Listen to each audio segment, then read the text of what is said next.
Welcome to Origami Therapy. Today I am going to show you how to make origami hearts. You can see they're just a very classic traditional origami heart. However, I have made a few modifications based on my personal preferences with origami pieces, and I'm very excited to show it to you today. This is going to be a great project because you can do it at any age, and it's got relatively simple folds, and I really hope you're willing to tough out this video with me. So first thing you're going to need is a piece of square paper. I really prefer the traditional size, which is 15 centimeters by 15 centimeters, about 6 inches by 6 inches. You can see that mine's got this pretty flower pattern on one side and it's plain white on the other side. You can use whatever kind of paper you want as long as it's a square. And because there aren't too many overlapping folds, you can use just traditional 8.5 by 11 computer paper, construction paper, certain types of scrapbook paper, as long as it's a square. So the first step is we're going to flip over our paper so it's white side up or non-pretty side up, and we're going to fold it in half into a triangle. We do that by taking one point and folding it all the way over to the opposite point.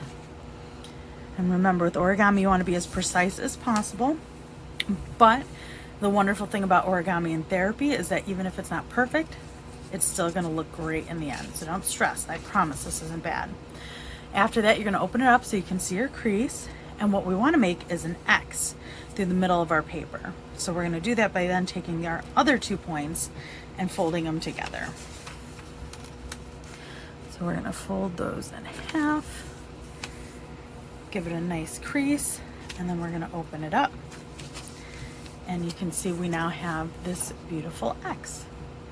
So I'm going to turn it onto its side, because what we're going to do is we're going to take this top point, this top corner, and we're going to fold it down so it lines up with where those two creases intersect right in the middle. We're going to fold it right into the center and give it a nice crease. Then we're going to take our bottom point, and instead of folding it to the intersection, we're going to fold it all the way up to where this line meets our new top edge. So we're going to fold it right into the center, and we're going to give that a nice crease. So now we have this funny little shape with a shorter top and a longer bottom. So the next step is we're going to take our new bottom edge and we're going to fold half of it so it lines up with our center crease. So I'm just going to take this bottom edge and I'm going to fold it up so it lines up with our center crease there. And then I'm going to crease it really good. I like to use my fingernail. You can use a bone creaser if you have one. If not, the back edge of scissors works really well. Whatever you have handy. And we're going to do the same thing with our opposite half of the bottom edge. We're going to fold it up so it meets in the center there. And we're going to crease it. Again, I like my finger, but not everybody has long fingernails or they don't have strong fingernails, so feel free to use something else. And you can see we're already starting to get that heart shape. It's just very angular. So what we're going to do is we're going to flip over our whole heart. So now we can see the pattern, but we have these little white patches, and that's how you know it's the back side. So traditionally for this, what you do is take the outside points, fold them in, and take your top points and fold them down. That's nice, but I find that it creates a very sloppy heart, at least when you're looking at it from the back side. So I like to take mine and fold it up a little bit differently. And you can see that all these kind of hold everything together.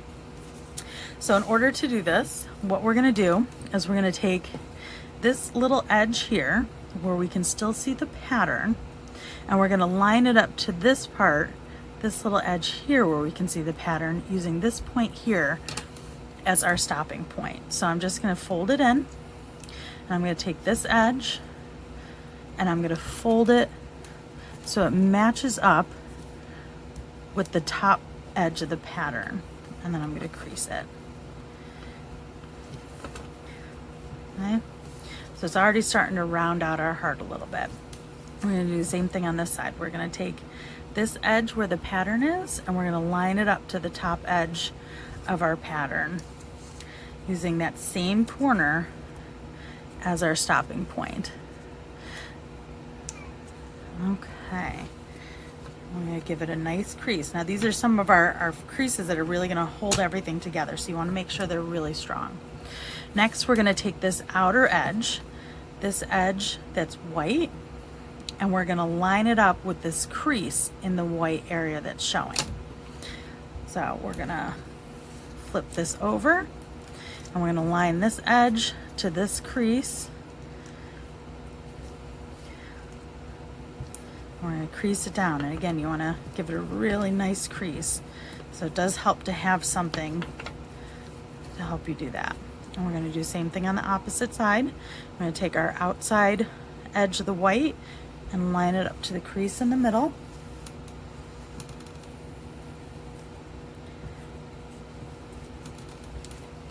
And then we're going to make sure it's got a nice strong crease.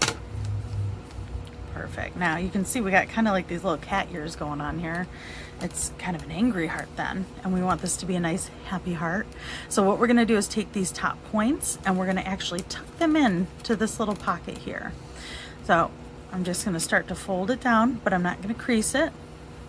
And I'm going to lift up this pocket and I'm going to tuck it right inside, and I'm going to push it down as far as it can go because it's going to get stopped by this crease here. Crease it. And you can see that it kind of angles upwards instead of being completely flat, and that's okay. That's going to help create that nice roundness.